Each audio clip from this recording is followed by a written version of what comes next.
Shalom warga kerajaan Allah, welcome to GBI Bellagio Service.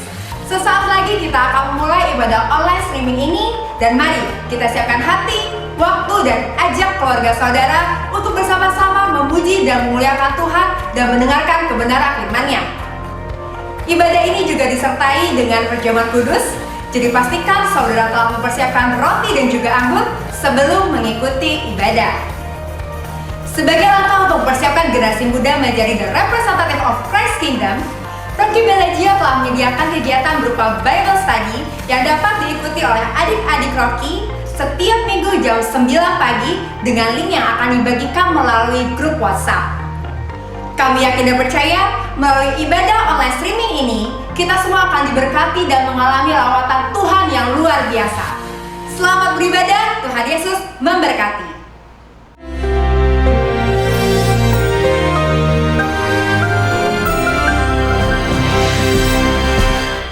Shalom warga kerajaan. Kan tema kita ini, kita punya hidup, punya strategi, dan subtema kita adalah communication.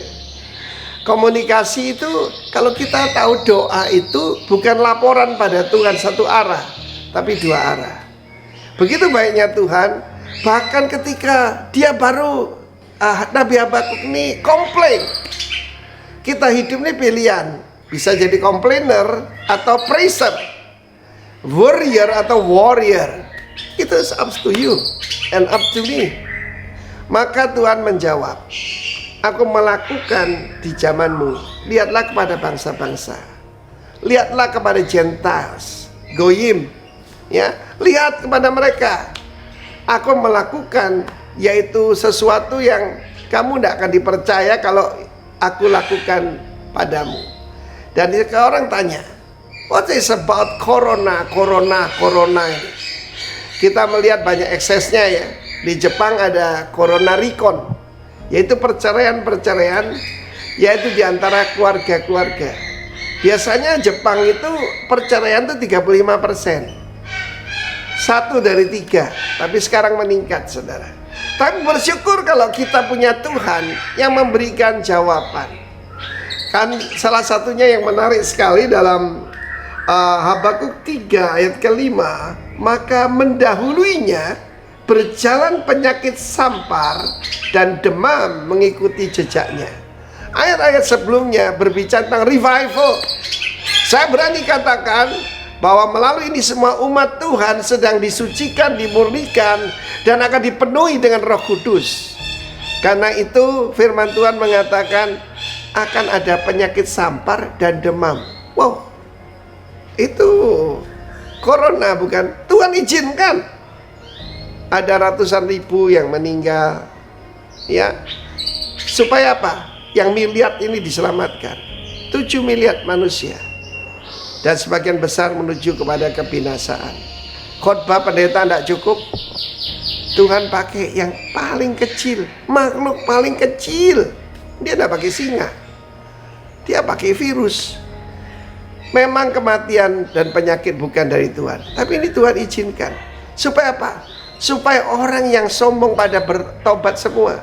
Baca Yesaya 24. Sebagaimana nasib imam, demikian nasib daripada umat. Sebagai nasib daripada bos, demikian nasib dari pegawai. Sebagai nasib daripada nyonyanya, demikianlah nasib pelayannya wanita. Saudara yang kasih Tuhan, itulah zaman kita sekarang ini. Aku melakukan di tengahmu sesuatu yang kamu tidak bisa percaya kalau kuceritakan kepadamu. Jadi kalau kita tahu God is in control, kalau kita tahu bahwa Tuhan itu sovereign, artinya berdaulat, hati kita tenang. Kita percaya dia tetap Jehovah Jireh. Ya mungkin karena saya gembala ya, tapi saya mengalami, saudara, apa? Setiap hari. Saya katakan setiap hari ya, bukan 2 hari sekali. Selalu ada orang kirim makanan. Dan yang luar biasa, makanannya nggak sama, lain-lain semua. Kan jemaat kita dari segala suku ya, jadi menarik sekali. Ada woku, ada ayam bawang Bali, ya, ada macam-macam, saudara. Karena itu pada saat-saat seperti ini ketahuilah, Tuhan akan melangkah. Tuhan akan melakukan revival di tengah-tengah kita. dan dia akan penuh dengan kemuliaan. Dan itulah rencana Tuhan, umatnya penuh dengan kemuliaan. Jadi percaya saja dan jangan jadi komplainer, tetap jadi pemuji Tuhan. Sekalipun mungkin kehilangan pekerjaan, waktunya jadi pengusaha. God bless you warga kerajaan. Amin.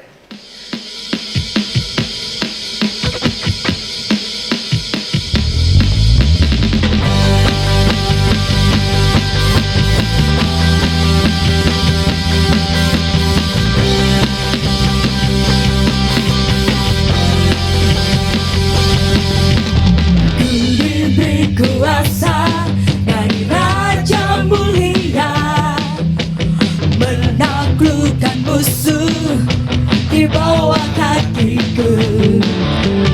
Ku pakai kuasa dari Raja Mulia.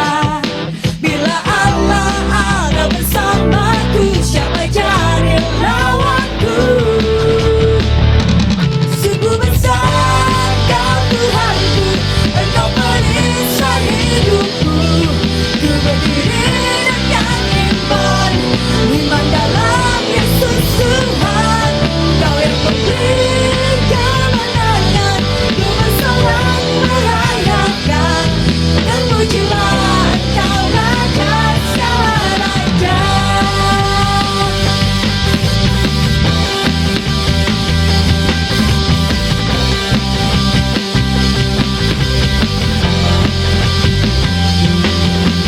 Ku diberi kuasa dari Raja Mulia, menaklukkan musuh di bawah kakiku. Ku pakai kuasa dari Raja Mulia. Bila Allah ada bersamaku, siapa jadi lawanku? Sungguh besar Kau Tuhanku, Engkau perisai hidupku. Ku berdiri dengan iman, iman dalam Yesus Tuhan. Kau yang memberi kemenangan, ku bersorak merayakan. Dan pujilah Engkau Raja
is wrong, but my won't stand strong, says the Lord.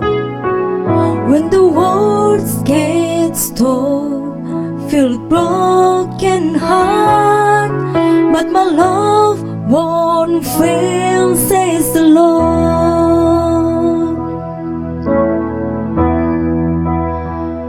Your love is powerful, knees shall bow. Your love is mighty, the earth will shake. Your grace abounds in us, you're more than enough for me.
is powerful. Knees shall bow, your love is mighty. The earth will shake, your grace abounds in us. You're more than enough for me.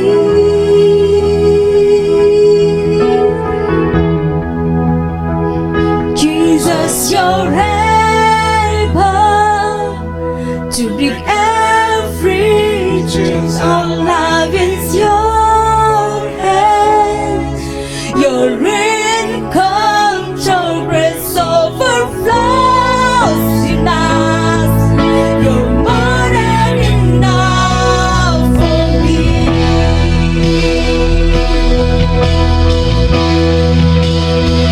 Your love is powerful.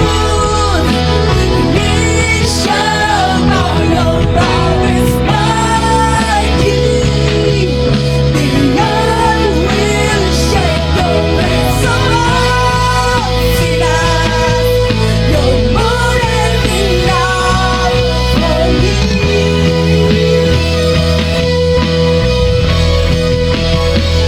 Jesus, you're able to break every chain. Our life is your hands. You're in control, grace overflows in us. You're more than enough for me.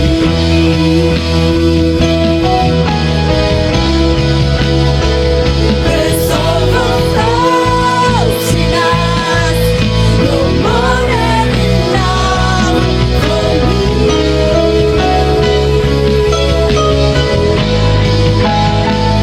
me. Grace overflows in us. You're more than enough for me.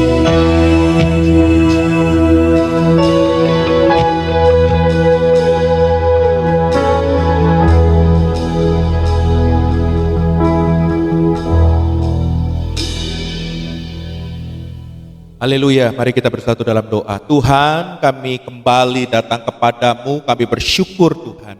Dan kami percaya kalau sebentar kami akan memulai ibadah, biarlah Tuhan kami minta Roh Kudus sendiri yang menjamah setiap kami, memberikan kami hikmat pengertian, sehingga kata demi kata, kalimat demi kalimat kebenaran firman-Mu dapat kami cerna, dan akan mengubahkan hidup kami, sehingga kami akan mengalami kemerdekaan yang datang dari Tuhan. Terima kasih buat pagi hari ini, terima kasih buat kesempatan mendengar firman Tuhan. Urapi kami semuanya dan urapi hamba-Mu. Sebentar kami siap mendengar sabda-Mu yang kudus, hanya dalam satu nama yang ajaib, dalam nama Tuhan kita, Yesus Kristus. Haleluya, amin.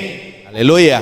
Shalom saudara terkasih dalam Tuhan, senang bisa berjumpa saudara kembali pada pagi hari ini. Wow, saya percaya apapun kondisi keadaan kita, saya percaya bahwa tangan Tuhan yang kuat selalu menopang dan menyertai kita. Dan saya percaya bahwa pagi hari ini saudara terkasih dalam Tuhan, karena kita semuanya haus dan lapar akan Tuhan, kita mencari wajah Tuhan. Dan firman Tuhan katakan, orang yang haus dan lapar akan Tuhan, maka dia akan mendapatkan Tuhan. Dan saya percaya kalau kita punya Tuhan, kita akan kuat menghadapi apapun juga. Haleluya. Nah, saudara terkasih dalam Tuhan, pagi hari ini saya akan menyampaikan sebuah tema, ya. Tema gereja kita di bulan ini berbicara tentang komunikasi. Nah, saudara, saya banyak merenungkan tentang tema ini waktu saya mempersiapkan khotbah ini. Saudara terkasih dalam Tuhan, dalam perenungan saya, ya, memang betul bahwa kita sebetulnya diciptakan sama Tuhan. Selain kita adalah makhluk yang bertuhan, dalam arti kita perlu Tuhan, tapi kita juga diciptakan sama Tuhan itu sebagai makhluk sosial. Apa makhluk sosial itu artinya? Artinya saudara dan saya tidak bisa hidup seorang diri. Saudara dan saya membutuhkan orang-orang yang ada di sekitar kita. Dan kita harus saling berkaitan, harus saling tolong menolong. Karena saya percaya waktu kita bisa saling tolong menolong, bahu membahu, bantu membantu, bahwa saya percaya segala sesuatu yang kita anggap berat dalam pekerjaan atau apapun juga, itu akan menjadi ringan kalau kita kerjakan bersama-sama. Haleluya. Nah, saudara, sebelum kita masuk dalam khotbahnya, saya ingin mengajak kita sama-sama melihat dari PowerPoint apa sih sebetulnya arti dari komunikasi itu sendiri, ya.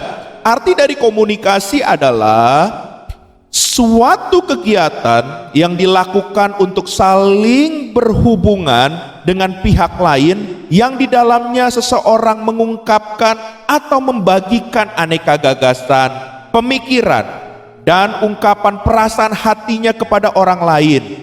Proses komunikasi selalu melibatkan seorang pengirim yang menyampaikan berita, gagasan, dan ungkapan perasaan kepada seorang penerima. Jadi di sini saudara terkasih dalam Tuhan, pastikan bahwa kalau kita melakukan kegiatan yang namanya berkomunikasi, ada yang namanya pengirim pesan dan ada yang namanya penerima pesan. Artinya saudara, antara pengirim dan penerima itu sebetulnya harus betul-betul connect. Dalam arti saudara, apa yang dimaksudkan oleh pengirim pesan, penerima pesan harus menerimanya sesuai dengan apa yang menjadi buah pikiran daripada pengirim pesan tersebut. Nah, kalau kita melihat bahwa banyak sekali saudara terkasih dalam Tuhan, orang mengirim sesuatu pesan, sampainya itu beda maksudnya, ditangkapnya itu beda, sehingga ini akan mengakibatkan yang namanya komunikasi itu tidak sehat. Komunikasi itu tidak baik lagi, saudara terkasih dalam Tuhan. Nah, saya mau mengajak saudara melihat bahwa kalau kita bisa melakukan komunikasi secara sehat, kita akan mengalami yang namanya komunikasi yang efektif. Apa itu komunikasi efektif? Ya, di PowerPoint berikutnya saya mencatat begini. Komunikasi efektif apabila di dalamnya terjadi proses pendewasaan, pematangan, pemulihan bagi setiap pribadi yang terlibat di dalam proses komunikasi tersebut, entah itu suami, istri, anak, dan sebagainya, ya, yang akan menghasilkan persatuan walaupun di tengah perbedaan pendapat, melahirkan rasa kebersamaan yang kuat, saling memahami dan mengerti, serta memperlihatkan sikap hormat, kasih, dan kepedulian kepada lawan bicara. Dan setiap pribadi yang terlibat dalam proses itu dapat mengungkapkan pendapat dan perasaannya tanpa merasa tertekan oleh pihak yang lain. Katakan amin. Haleluya. Jadi saudara, ya, komunikasi yang efektif itu bila mana komunikasi itu mencapai sebuah tingkatan, ya, dalam berkomunikasi, yaitu tingkatan pendewasaan atau kematangan dalam berkomunikasi. Dalam kita berkomunikasi tidak jarang saudara terkasih dalam Tuhan, kita akan menghadapi namanya perbedaan pendapat. Tapi saudara, orang yang belum matang, orang yang sudah belum mengalami pendewasaan, waktu kita mengalami perbedaan pendapat, itu bisa bertengkar, itu bisa ribut saudara. Sehingga suami istri dalam sebuah keluarga, dalam sebuah rumah tangga, kalau mereka belum dewasa, saudara terkasih dalam Tuhan, belum mengalami namanya pematangan dalam komunikasi ini, berapa banyak kita melihat bahwa banyak keributan-keributan hanya karena hal sepele, karena perbedaan pendapat, karena perbedaan pola pikir, perbedaan cara mereka mendengarnya, dan mereka akhirnya ribut dalam rumah tangga mereka. Dan itu juga terjadi dalam hal-hal lain. Dan saya berharap setelah kita mendengar khotbah ini, kita akan saudara terkasih dalam Tuhan bisa mengalami komunikasi secara efektif, komunikasi secara dewasa, komunikasi dengan matang, sehingga kita bahkan kalaupun ada perbedaan dalam kita berkomunikasi, kita bisa saling menghargai, kita bisa saling menerima, kita bisa saling saudara terkasih dalam Tuhan ada kasih Tuhan, sehingga orang akan melihat ada Kristus ada di dalam diri saudara dan saya. Nah, saudara terkasih dalam Tuhan, dalam komunikasi ini saudara tidak kita akan melihat secara rohani, ya, bahwa komunikasi ini juga sebetulnya atas seizin Tuhan, dan komunikasi itu juga ada dalam rumah tangga, dalam keluarga kita. Makanya kalau kita lihat dalam kitab Kejadian pasal yang kedua ayat yang ke-18, ya, ini ayat emas, ya. Saudara terkasih dalam Tuhan, khususnya buat teman-teman yang masih sendiri, ini ayat emas sebetulnya.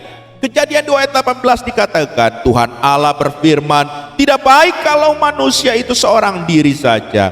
Aku akan menjadikan penolong baginya, perhatikan, yang sepadan dengan dia. Kata sepadan ini dalam arti saudara terkasih dalam Tuhan include, ya, dalam berkomunikasi itu seimbang. Dalam arti orang yang mau masuk dalam pernikahan, bahkan orang sudah membangun sebuah rumah tangga, itu harus komunikasinya itu seimbang. Komunikasinya itu satu sama lain harus nyambung. Komunikasinya itu harus enak. Makanya salah satu ya syarat kalau kita mau menikah, temukan pasangan saudara itu cocok atau enggak cocok, itu salah satunya waktu saudara ajak berkomunikasi. Apakah saudara nyambung atau enggak? Bisa enak atau enggak dalam berkomunikasi. Karena kalau masa-masa perkenalan itu ya kita berkomunikasinya sudah tidak enak, sudah tidak nyambung, coba saudara bawa doa dan pikirkan ulang kembali untuk bisa bersama-sama masuk ke dalam jenjang rumah tangga. Karena saudara terkasih dalam Tuhan, ternyata faktor berkomunikasi ini penyumbang salah satu terbesar angka perceraian bila komunikasi itu tidak bisa dilakukan dengan baik dalam sebuah rumah tangga. Ya, dulu kita berpikir bahwa penyumbang terbesar perceraian itu karena masalah ekonomi, karena masalah seksualitas, karena tidak punya keturunan. Tapi sekarang kita melihat bahwa salah satunya juga karena komunikasi yang gak nyambung, saudara. Komunikasi yang sudah gak enak. Makanya berapa banyak saudara terkasih dalam Tuhan pasangan-pasangan di luar sana yang mau akhirnya memutuskan untuk berpisah karena komunikasi mereka tidak nyambung lagi. Kita lihat PowerPoint yang berikut ini saudara ya. Saya mengajak saudara melihat bahwa bagaimana kalau komunikasi nggak nyambung ya. Ini terlihat gambar ada seorang ayah, seorang ibu dan ada anaknya juga ya. Pertengkaran dalam keluarga meningkat karena dalam satu dengan yang lainnya salah memahami komunikasi dan cara berkomunikasi yang tidak sehat. Saudara lihat awalnya cara berkomunikasinya salah, komunikasinya nggak sehat. Dampaknya apa? Kita lihat relasi antar anggota keluarga, orang tua, anak, suami istri cenderung akan menjauh karena buntunya komunikasi. Lalu bagi anak-anak bagaimana Pak? Bagi anak-anak, anak akan bertindak secara negatif untuk mencari perhatian sebab di rumah ia tidak bisa berkomunikasi dengan orang tuanya. Jadi saudara perhatikan baik-baik, jangan kita sebagai orang tua cuma bilang begini, anak saya sekarang udah gak betah di rumah Pak, mungkin udah semakin besar, udah semakin dewasa Pak.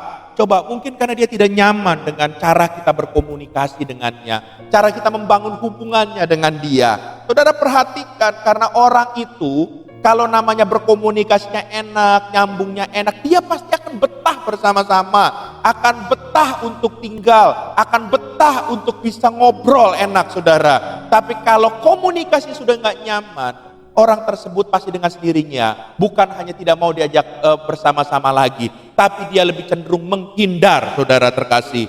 Saya saudara terkasih dalam Tuhan, kalau saya melihat latar belakang saya jauh berbeda dengan kehidupan saya setelah saya mengikut, apalagi setelah melayani Tuhan. Ya, kalau saya diperhadapkan dengan teman-teman lama saya hari ini dan sekarang saya sudah mengerti kebenaran firman Tuhan. Kadang-kadang saudara terkasih dalam Tuhan, kalau saya harus berlama-lama dengan mereka, saya juga udah nggak nyaman, saudara. Kenapa? Karena bahasa komunikasi mereka dengan komunikasi yang saya belajar dari firman Tuhan itu sudah berbeda. Makanya saya ngomong apapun nggak nyambung dengan mereka, saudara. Sehingga saudara, saya lebih baik daripada saya waste time, saya lebih baik mencari orang-orang yang sama-sama dengan saya hari ini, sehingga waktu saya berkumpul, berkomunitas, saya bisa bertumbuh bersama-sama dengan mereka. Nah saudara, kenyamanan itu didapat kalau kita bisa berkomunikasi dengan baik. Tapi kalau kita tidak bisa berkomunikasi dengan baik, perhatikan PowerPoint ini saudara. Dalam sebuah rumah tangga, akhirnya kalau komunikasi tidak bisa diperbaiki, akan ada yang namanya divorce atau yang namanya perceraian.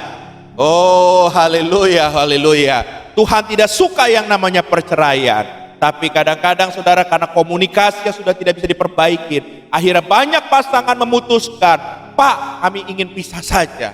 Tapi saya selalu sebagai hamba Tuhan berkata, pasti ada jalan keluar di dalam Tuhan. Hari ini kalau saudara sedang mengalami komunikasi yang tidak sehat atau sedang sakit komunikasi saudara, saya mengajak saudara cari Tuhan.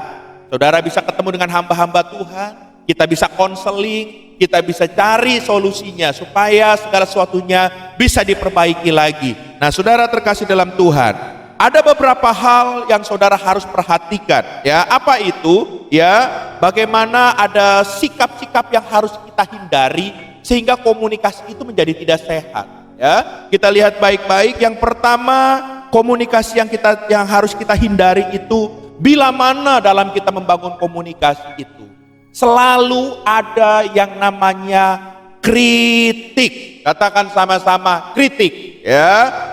Kritik ini saudara terkasih dalam Tuhan, kalau sekali dua kali mungkin bisa baik. Tapi kalau saudara ketemu dengan orang yang selalu kalau ketemu dengan kita mengkritik terus, atau gak usah jauh-jauh, kalau saudara punya pasangan saudara membuat sesuatu yang terbaik buat saudara, tapi di mata saudara selalu kurang terus, dan saudara selalu mengkritik terus. Awalnya pasangan saudara, waktu saudara mengkritik soal masakannya tidak enak, dia bilang, aku coba lagi nanti ya. Terus dia coba lagi. Waktu dia bikin lagi, saudara bilang lagi, ini masih kurang asin. Lalu dia buat lagi, bahkan saudara cenderung mengkritik bahwa kamu tuh memang gak bisa masak atau apa. Akhirnya saudara, dari orang sabar, akhirnya dia bisa juga saudara, emosi juga, marah juga saudara. Kenapa? Cuman karena kritik.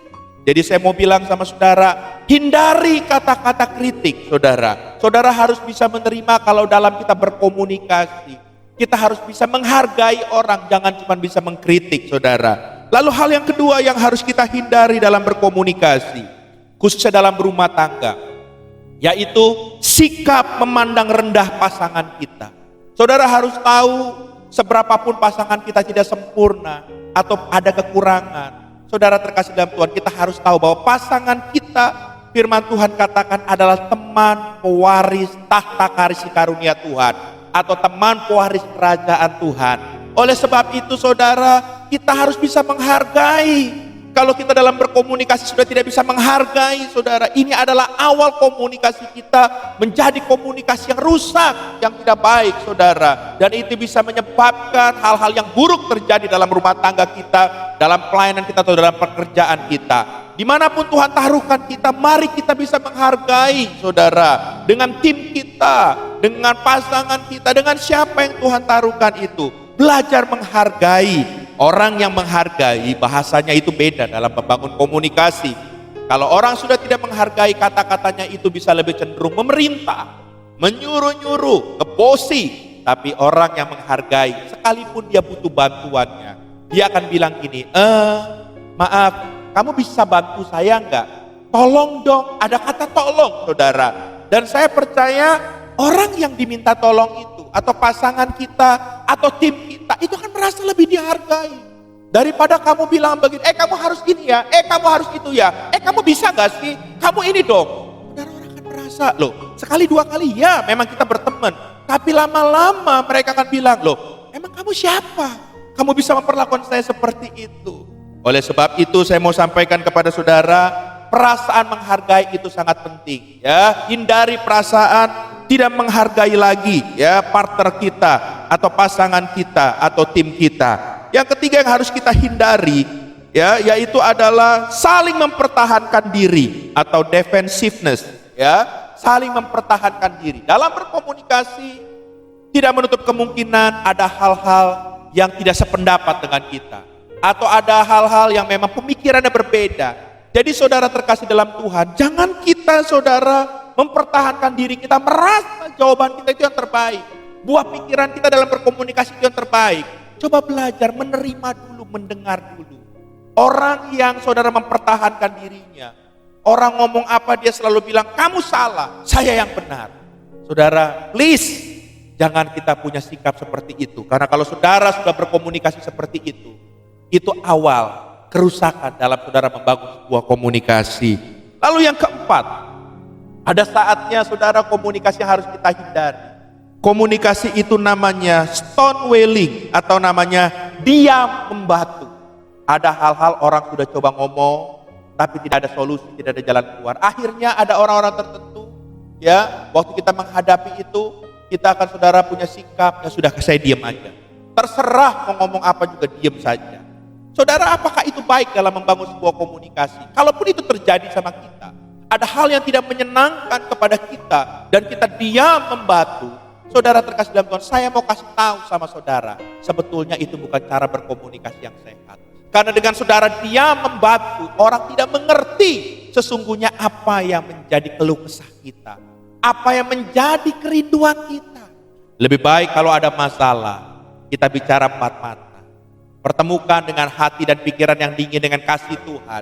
Diskusikan itu daripada kita langsung diam membatu saja. Haleluya. Lalu yang terakhir saudara yang perlu kita hindari, mendominasi percakapan. Banyak orang saudara selalu mendominasi dalam hal-hal berkata-kata bercakap-cakap.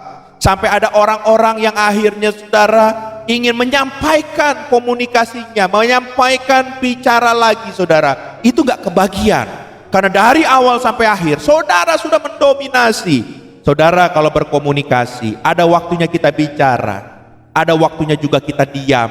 Biar kita coba belajar, memberikan kesempatan dengan partner kita atau teman-teman yang lain untuk menyampaikan komunikasi itu kepada kita. Sehingga saya percaya kalau itu terjadi, komunikasi dua arah itu akan berjalan dengan baik. Ya, jadi saudara terkasih dalam Tuhan, ini ada hal-hal yang perlu kita hindari supaya komunikasi kita menjadi komunikasi yang sehat. Nah, pertanyaannya sekarang begini, Pak Pendeta, kalau gitu sekarang saya mau belajar berkomunikasi yang efektif, komunikasi secara sehat. Apa yang saya harus perhatikan dalam saya membangun komunikasi yang sehat? Saya mengajak saudara kita melihat sama-sama dalam poin-poin berikut ini, ya. Dan di sini ada ayatnya. Dalam Matius pasal 11 ayat yang ke-15 dikatakan dengan jelas begini, siapa bertelinga hendaklah ia mendengar. Jadi saudara, Alkitab ngajarin kita untuk belajar mendengar daripada kita cuma belajar bicara dalam komunikasi. Karena dalam berkomunikasi itu kita belajar bahwa ada saatnya kita bicara, ada saatnya kita mendengar, ya.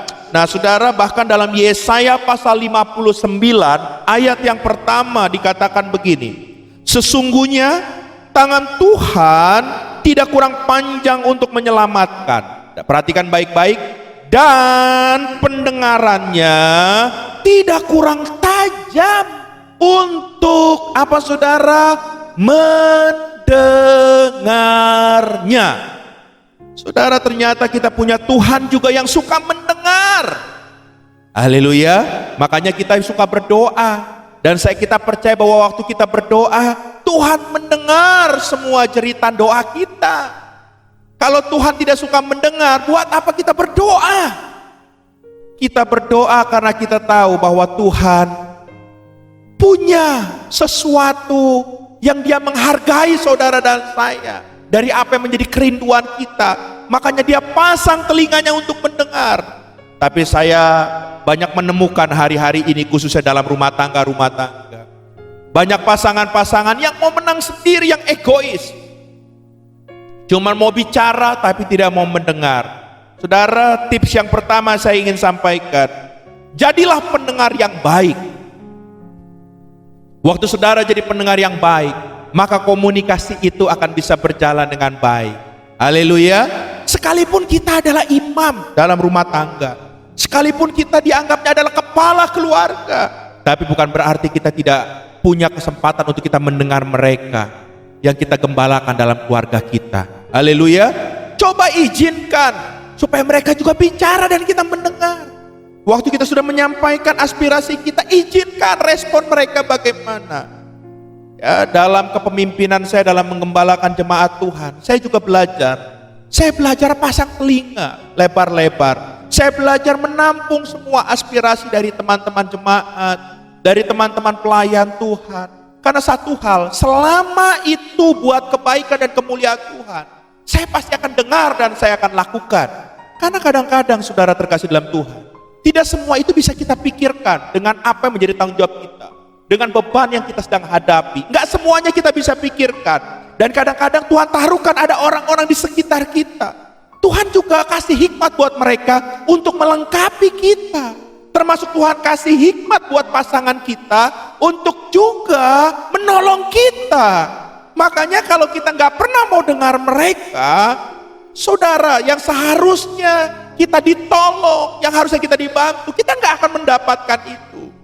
Jadi kunci yang pertama, komunikasi yang sehat. Jadilah pendengar yang baik. Katakan sama-sama, jadilah pendengar yang baik. Haleluya, ya. Jadilah pendengar yang baik. Kalau kita lihat contoh dalam Injil Markus pasal yang ke-10, ayat ke yang 46 sampai yang ke-52, di situ jelas bercerita bagaimana Bartimeus waktu ingin disembuhkan oleh Tuhan, dia teriak-teriak sama Tuhan. Dia minta Tuhan meliriknya dan memberikan kesempatan untuk menolong dia, mendoakan dia supaya dia mengalami kuasa dan mukjizat Tuhan. Dia dicelihkan dari kebutaannya. Dan apa yang terjadi? Yesus waktu itu memberikan telinganya untuk mendengar kata-kata dari teriakan Bartimeus itu. Sehingga dia bilang, saudara terkasih dalam Tuhan, kepada murid-muridnya, ajak orang itu kemari. Dan waktu itu dia doakan, dia perkatakan, dan kuasa Tuhan mengalir, dan kuasa Tuhan bekerja. Baru di situ Bartimeus mengalami mukjizat Tuhan. Saudara, semua dimulai dari pendengaran kita. Jadilah pendengar. Ya, saudara, dalam berkomunikasi, tidak selalu komunikasi itu harus ngomong. Kadang-kadang komunikasi itu kita juga harus jadi pendengar yang baik. Ya, bahkan saudara, kalaupun waktu kita mendengar ada hal-hal yang kita harus luruskan, tapi situasinya kurang tepat, sabar. Haleluya. Kita nggak perlu juga encounter saat itu juga. Tunggu waktu yang tepat. Saya dalam membangun rumah tangga dengan istri, kadang-kadang saudara, dia yang harus mengerti saya seperti itu. Kadang-kadang saya yang harus mengerti dia seperti itu. Karena maklum, foto karakter saya merah 6, dia juga merah 6, saudara. Jadi ya, kalau dalam foto karakter, kepemimpinan kita itu sangat menonjol, saudara terkasih dalam Tuhan. Tapi akhirnya kita siasat hal-hal tertentu, saya diam dulu. Tapi waktu sudah tenang, saya baru bicara. Sorry ya, kalau menurut saya keputusan atau kata-kata kamu seperti harusnya baiknya seperti, coba kamu pikirkan. Dan saudara, dia juga seperti itu, kasih masukan kepada saya. Sehingga ya tidak pada saat on the spot itu kadang-kadang kita potong, tidak. Tapi kita biarkan dulu waktu yang tepat, kita baru memberikan masukan. Saudara, kita bisa memberikan masukan karena kita punya telinga yang mau mendengar. Jadi hari ini belajarlah menjadi pendengar yang baik, ya.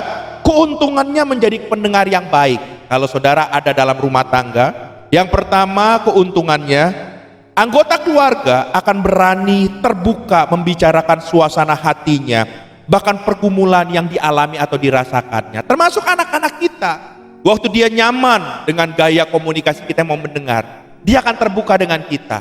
Tapi waktu dia mulai cerita, tapi kita nggak siapkan telinga untuk mendengar, ya kita langsung marah-marah, kita emosi. Satu hari nanti dia ada masalah yang berbeda, yang seharusnya dia bisa bicara sama kita, dia tidak akan bicara, tapi dia akan lari keluar sana ke tempat yang dianggap nyaman untuk dia berbicara, termasuk pasangan kita. Dan seharusnya itu adalah sesuatu kesalahan. Seharusnya dalam rumah tangga dia harus nyaman kepada kita, anak harus nyaman kepada kita, orang tua. Istri harus nyaman kepada suami, demikian juga suami harus nyaman bercerita kepada istri. Jadi kuncinya itu, jadilah pendengar yang baik. Yang kedua, saudara, keuntungan menjadi pendengar yang baik, anggota keluarga tidak terjebak bersikap untuk cepat menghakimi dan saling menyalahkan. Waktu saudara mendengar, saudara baru tahu benang merah ceritanya. Bukan saudara dengar awalnya aja, saudara baru langsung putuskan, ya. Lalu yang ketiga, anggota keluarga dapat mengekspresikan pikirannya, idenya dan perasaannya secara leluasa. Ya, waktu kita mendengar, kita juga bisa merenung dan berpikir. Dan Tuhan akan kasih hikmat untuk kita juga bisa menyampaikan ide-ide baru. Yang terakhir, kalau kita menjadi pendengar yang baik, anggota keluarga akan merasa didengar dan tumbuh rasa percaya diri, khususnya dalam keluarga anak kita, ya, atau pasangan kita sendiri bahkan, ya. Tumbuh rasa percaya diri secara positif dan juga harga dirinya akan meningkat. Saudara bayangkan kalau dia baru ngomong satu, saudara potong, saudara cut, dia nggak akan bisa percaya diri lagi, termasuk anak-anak kita. Tapi kalau kita berikan kesempatan, kita mau dengar dia, bahkan kita bisa puji dia untuk apa yang dia lakukan yang baik, dia akan ada percaya diri yang kuat. Haleluya. Itu yang pertama. Jadi berikan telinga untuk mendengar. Yang kedua, 1 Korintus pasal 13 ayat yang ke-11 dikatakan begini, ketika aku anak-anak, aku berkata-kata seperti anak-anak, aku merasa seperti anak-anak, aku berpikir seperti kanak-kanak. Sekarang sesudah aku menjadi dewasa, aku meninggalkan sifat anak-anak itu. Jadi saudara terkasih dalam Tuhan, poin yang kedua, saudara harus mulai berpikir waktu saudara berkomunikasi itu sebagai pribadi yang sudah dewasa. Jangan seperti anak-anak. Anak-anak itu kalau ngomong, kalau berjanji, itu nggak ngerti harus ditepati atau enggak, saudara. Tapi orang yang sudah dewasa, kalau mau berkomunikasi, itu biasakan berpikir dulu, baru kita bicara. Jangan ngomong dulu, baru kita berpikir. Makanya kalau saudara mau menyampaikan sesuatu, pikir. Itu saudara bisa lakukan atau tidak. Jangan saudara ngomong tapi saudara nggak bisa lakukan itu. Waktu saudara berjanji dengan anak saudara, saudara nggak bisa lakukan itu. Akhirnya dia bilang begini, papa mah tukang bohong, mama mah tukang bohong. Saudara perhatikan baik-baik, pikir dulu. Kalau kita sanggup, kita mampu, baru kita sampaikan. Haleluya. Makanya dalam Amsal pasal 15 ayat yang ke-23 di PowerPoint yang sama dikatakan begini, seseorang bersukacita karena jawaban yang diberikannya, dan alangkah baiknya perkataan yang tepat pada waktunya. Orang yang sudah dewasa waktu memberikan jawaban itu akan mendatangkan sukacita. Makanya orang akan ketemu orang-orang tertentu yang, saya seneng lo kalau ngobrol sama kamu. Kenapa? Dia mendapatkan damai sejahtera, mendapatkan sukacita, mendapatkan jalan keluar. Dan bahkan dikatakan saudara terkasih dalam Tuhan, kata-kata yang dia terima itu tepat pada waktunya yang memang dia butuhkan. Makanya ada yang namanya sekarang pelayanan konseling, saudara terkasih dalam Tuhan. Mereka dilatih sedemikian rupa untuk mendengar dan coba ya membantu orang-orang punya masalah itu menemukan jalan keluar dalam permasalahannya. Supaya saudara mereka bisa mengalami semuanya itu dan menghadapi masalah itu tepat waktunya dan mengalami pertolongan Tuhan. Nah, saya mau sampaikan kepada saudara, yuk mari saudara terkasih dalam Tuhan, biasakan berpikir dulu baru kita bicara, baru berkomunikasi. Saudara ingat baik-baik contoh Alkitab dalam Injil Yohanes pasal 18 ayat yang ke-10 sampai dengan yang ke-11. Ya, komunikasi itu bukan cuma perkataan, tapi kadang-kadang dengan body language, itu juga dengan perkataan kita. Ya, orang akan melihat kalau muka kita nggak enak dilihat, orang akan lihat bahasa komunikasi kita melalui wajah kita. Dia kayaknya lagi ngambek tuh, dia lagi marah tuh, orang akan tahu saudara. Yang biasa kita tersenyum, kali ini waktu kita ketemu dengan dia, kita masang muka yang nggak enak dilihat. Dia tahu bahwa kita lagi nggak sejahtera dengan orang tersebut. Ada namanya komunikasi body language. Waktu itu saudara terkasih dalam Tuhan, Petrus nggak suka kalau gurunya itu mau ditangkap. Sehingga singkat cerita dengan bahasa tubuhnya dia ambil pedang, dia potong telinga daripada salah satu kepala tentara itu, yaitu Malkus, saudara terkasih. Dan saudara singkat cerita dalam ayat yang ke-11, Yesus malah menjelaskan dan mengarahkan Petrus untuk tidak seperti itu lagi. Saudara terkasih dalam Tuhan, Petrus cenderung karena emosinya dia dengan komunikasi bahasa body language-nya. Dia tunjukkan kemarahan dia dengan hal-hal seperti itu. Dia tidak berpikir dulu bahwa sebetulnya semua itu sudah atas seizin Tuhan. Bahwa Yesus ditangkap, bukan ditangkap dia, tapi dia menyerahkan diri untuk dia di atas kayu salib supaya saudara dan saya mengalami penebusan yang datang dari Tuhan. Saudara bayangkan baik-baik, saudara terkasih dalam Tuhan, pikirkan baik-baik. Di mana kita berada saat ini? Apakah kita masih gampang berkomunikasi dulu baru berpikir, atau berpikir dulu baru berkomunikasi? Saya memilih hal yang kedua. Saya belajar diam dulu, tenang dulu, baru saya pikirkan, renungkan, saya yakin, baru saya bicara. Jangan kita bicara dulu baru kita pikirkan itu. Karena orang yang seperti itu tidak akan pernah bisa mempertanggungjawabkan perkataannya. Tapi kalau kita berpikir dulu baru kita melakukan, semua yang kita lakukan kita bisa pertanggungjawabkan, termasuk dalam hal kita buat janji. Ya, ada orang-orang tertentu gampang buat janji, nanti dia bilang sorry saya lupa.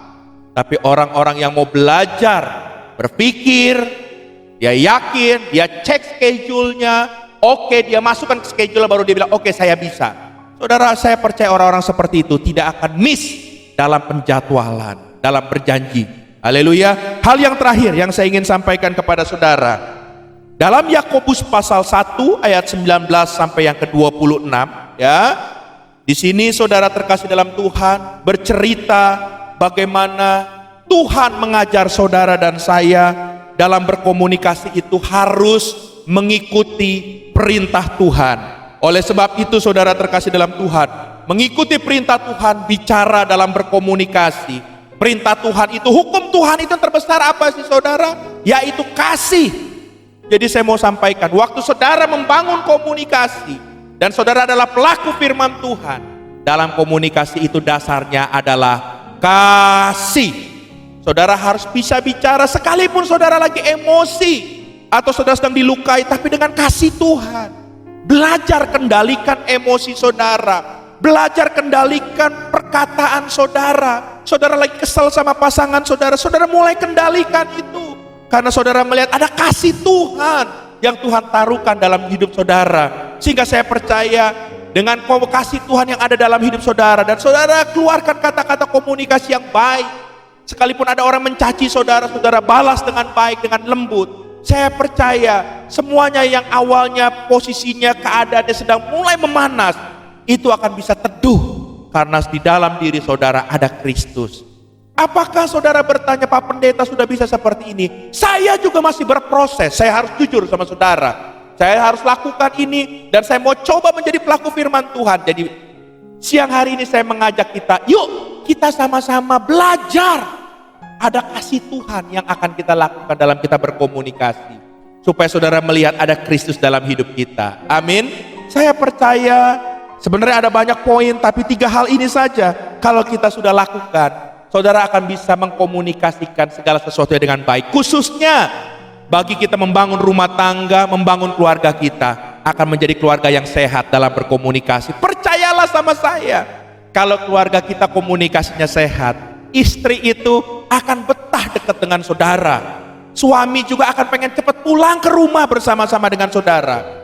Anak-anak saudara juga lebih suka gabung dengan saudara daripada dia main dengan teman-temannya atau dia pegang gadgetnya. Karena dia tahu waktu dia dekat dengan saudara, hal-hal kesukaan yang dia dapat dari gadget kah apapun juga dia tidak akan bisa dia dapatkan dengan kedekatan dengan saudara dalam hal berkomunikasi. Anak saudara akan bilang, papa pulang. Dia akan lempar itu gadgetnya, dia taruh gadgetnya. Karena dia waktu dia dekat dengan papanya, dia bisa cerita, dia bisa ngomong, dan papanya bisa memberikan hal-hal yang luar biasa dalam hidupnya. Jadi saya mau sampaikan kepada saudara, bulan ini adalah bulan komunikasi. Ya, dan Gereja Bethel Indonesia bulan ini berbicara soal tema keluarga sepanjang bulan ini. Makanya saya sampaikan komunikasi dalam keluarga.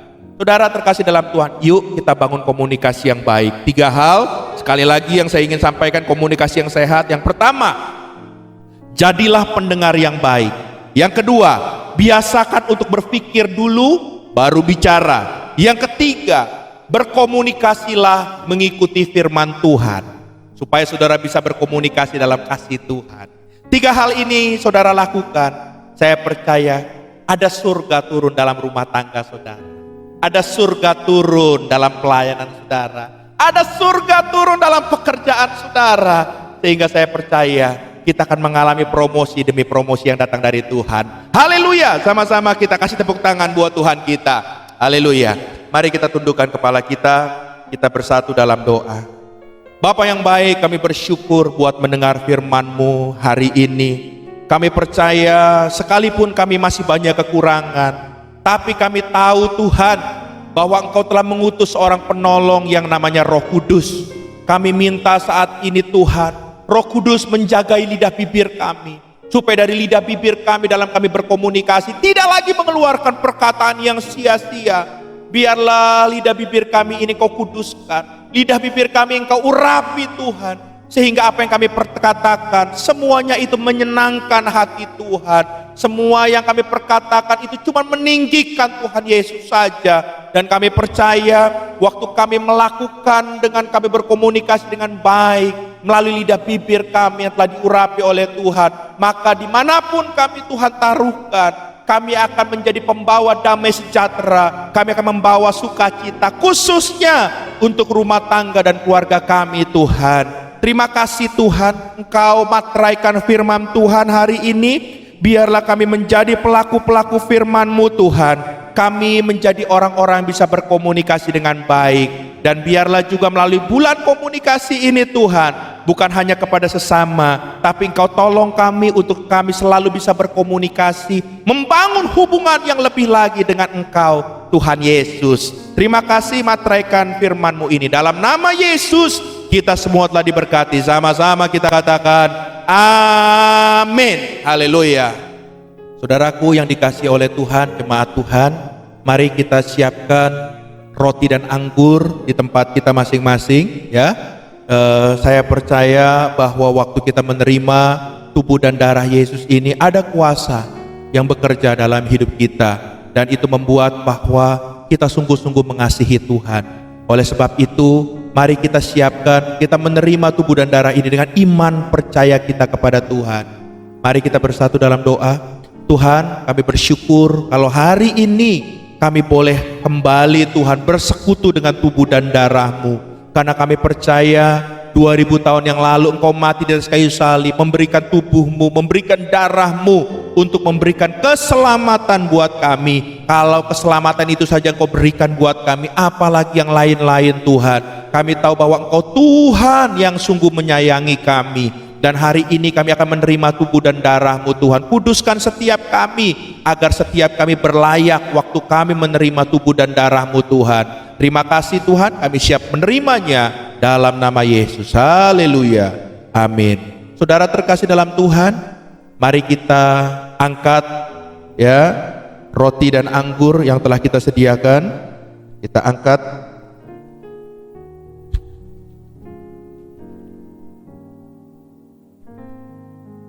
Roti tinggi-tinggi di atas kepala kita.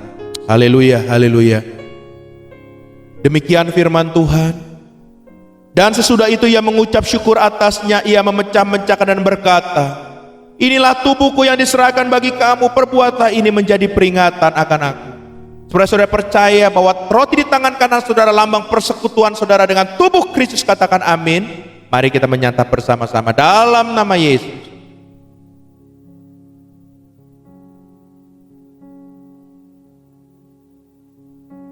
Mari kita mengangkat cawan anggur tinggi-tinggi di atas kepala kita yang sudah kita persiapkan. Haleluya, haleluya.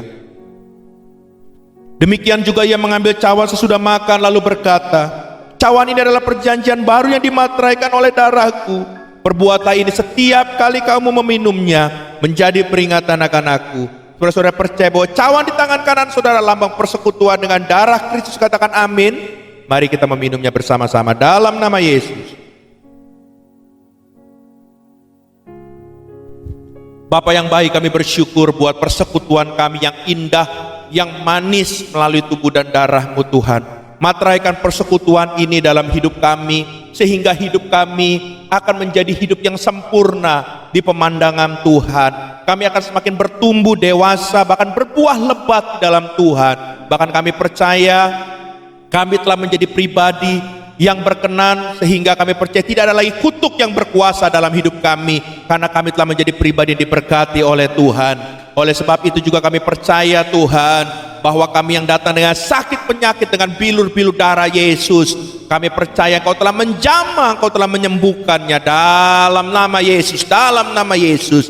Bahkan kami percaya kami yang sedang mengalami kesulitan, termasuk dalam ekonomi dan finansial kami percaya tingkap langit-Mu dibukakan, dan segala berkat yang terbaik yang datang dari Tuhan dicurahkan buat kami, melimpah-limpah buat kami. Kami diberkati supaya kami menjadi saluran berkat Tuhan. Terima kasih Tuhan, materaikan tubuh dan darah-Mu atas setiap kami. Terima kasih buat persekutuan ini. Dan biarlah melalui persekutuan ini kami akan semakin intim, semakin bergantung kepada Tuhan, dan hidup kami akan semakin mengalami perkenanan Tuhan. Terima kasih Tuhan, dalam nama Yesus kita semua telah diberkati. Sama-sama katakan amin. Kasih tepuk tangan sekali lagi buat Tuhan kita. Haleluya, amin.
Dan ibadah akan tetap dilakukan secara online streaming yang akan dilayani oleh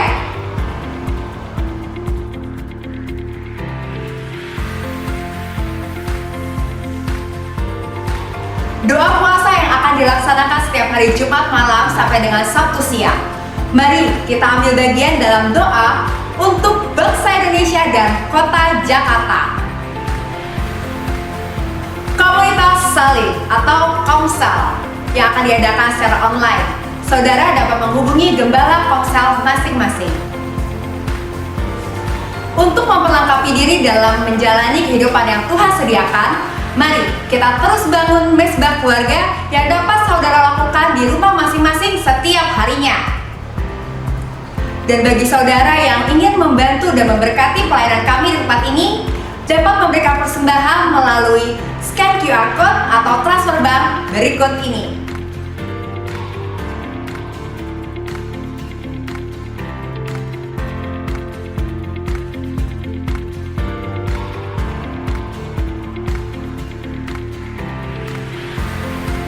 Untuk informasi lebih lanjut, saudara dapat menghubungi nomor telepon sebagai berikut. Atau, saudara juga dapat mengikuti kegiatan kami melalui media sosial kami sebagai berikut. Demikian ibadah online service GBI Rock Bellagio minggu ini. Sampai jumpa, Tuhan Yesus memberkati. Haleluya, mari kita mengakhiri ibadah pada pagi hari ini, dan terlebih dahulu kita akan berdoa syafaat. Bapa yang baik, kami bersyukur buat kebaikan kemurahan Tuhan. Anugerah-Mu selalu baru buat hidup kami Tuhan. Bahkan kami percaya di pagi hari ini berkat-Mu yang terbaru juga Tuhan tercurah buat kami Tuhan. Kami berdoa juga membawa bangsa dan negara kami. Tuhan, kami memohon bersama-sama, biarlah Tuhan belas kasihan Tuhan turun untuk bangsa dan negara kami. Pulihkan bangsa dan negara kami ini Tuhan, khususnya Tuhan dari pandemi ini. Kami berdoa, biarlah Tuhan Kau memberikan hikmat kepada orang-orang Tuhan yang kompeten di bidangnya untuk segera bisa menemukan Tuhan jalan keluar untuk virus daripada COVID-19 ini Tuhan. Kami percaya pemulihan besar akan terjadi buat bangsa dan negara kami. Bahkan kami percaya dari pandemi ini Tuhan, Engkau juga akan memulihkan semuanya Tuhan. Kami percaya Tuhan punya rencana yang terbaik di balik semua ini Tuhan. Dan kami juga tidak lupa berdoa Tuhan buat pelayan-pelayan Tuhan, para pekerja Tuhan. Biarlah Engkau terus tanamkan hati buat mereka untuk selalu berkobar-kobar semangat dalam melayani Tuhan. Hamba-hamba-Mu dimanapun mereka berada, Engkau pakai mereka secara luar biasa. Bahkan Tuhan, kami berdoa untuk pemimpin-pemimpin gereja kami. Engkau juga terus tambahkan hikmat, pelihara mereka dengan sempurna bersama dengan keluarganya Tuhan. Kami percaya Tuhan melalui pemimpin-pemimpin gereja kami Tuhan, melalui hikmat yang Kau berikan kepada mereka, mereka akan membawa kami senantiasa masuk ke dalam destiny-Mu yang sesungguhnya. Terima kasih Tuhan, terima kasih Tuhan. Terima kasih juga buat ibadah pagi hari ini secara luar biasa. Firman Tuhan telah kami dengar dan kami percaya firman-Mu hidup dalam hidup kami Tuhan. Biarlah setelah ini Tuhan, firman itu Tuhan dapat kami aplikasikan menjadi kekuatan yang baru Tuhan dalam kami melewati hari-hari ke depan Tuhan. Terima kasih buat segala kebaikan Tuhan, dan sebentar kami akan berpisah, tapi sebelum kami berpisah, kami siap menerima berkat yang datang dari Tuhan. Mari kekasih-kasih Kristus, angkat kedua tanganmu, arahkan hati dan pandang wajah Tuhan. Terimalah berkat daripada Allah Bapa di surga, kasih dari Tuhan kita Yesus Kristus, penyertaan, pertolongan dan penghiburan daripada Roh Kudus yang terus menaungi saudara dan saya mulai siang hari ini sampai Maranatha. Tuhan datang untuk kali kedua, menjemput kita di awan-awan yang permai. Semua telah menerima berkat Tuhan. Sama-sama katakan amin. Haleluya, haleluya.